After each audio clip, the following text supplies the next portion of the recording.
آفتاب عالم د نړیوال جام سیالیو بهر شو. سلام او مینه ګرانو دوستانو، وخت مو په خیر. د ویډیو د مخه زموږ چینل د سره حتما سبسکرایب کړئ.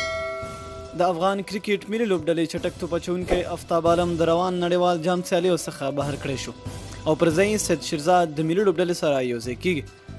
خبریال ډاټ کام ته د کرکټ بورډ ځینو سرچینې وویل آفتاب عالم د ډیسپلین د نه مراعات ستونزې له کبله بیرته له انګلستان هیواد څخه افغانستان ته راستول شوی دی، چې پر ځای به یې د احتیاطي لوبغاړو له ډلې سید شیرزاد د انګلستان په طرف سبا ورځ خوځېږي.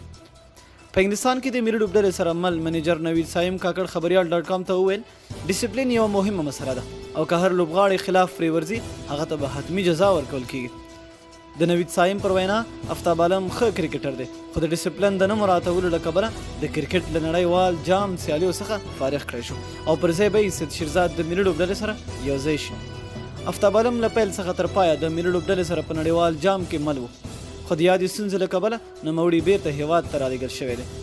آفتاب عالم په نړیوال جام کې د افغانستان لپاره ټولې 3 سیالۍ ترسره کړې وې، چې په دې کې نوموړي په یوه لوبه کې د نیوزیلند خلاف 3 مهم لوبغاړي هم سوځولي وو. اوس به د آفتاب عالم پر ځای بل چټک توپ اچوونکی سید شیرزاد د ملي لوبډلې سره یوځای شي. شیرزاد چټک ځوان توپ اچوونکی دی، نوموړی اوس تازه د ملي لوبډلې سره یوځای شوی دی چې د لومړي ځل لپاره به په نړیوال جام سیالیو کې ولوبیږي. د نړیوال جام د سیالیو پر مهال له آفتاب عالم وړاندې افغانستان شهزاد محمدي هم د ټپ له کبله له لاسه ورکړی او پر ځای اکرام علي خیل د لوبډلې سره یوځای شوی دی.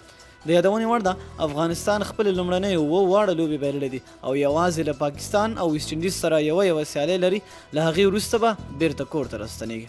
مننه چې ویډیو مو راسره تر پایه وکته. د لا نورو ښکلو معلوماتو لپاره زموږ چینل در سره سبسکرایب کړئ او لاندې په کمنټ کې خپل نظر مو راسره شریک کړئ. تر بلې ویډیو د لوی الله په امان.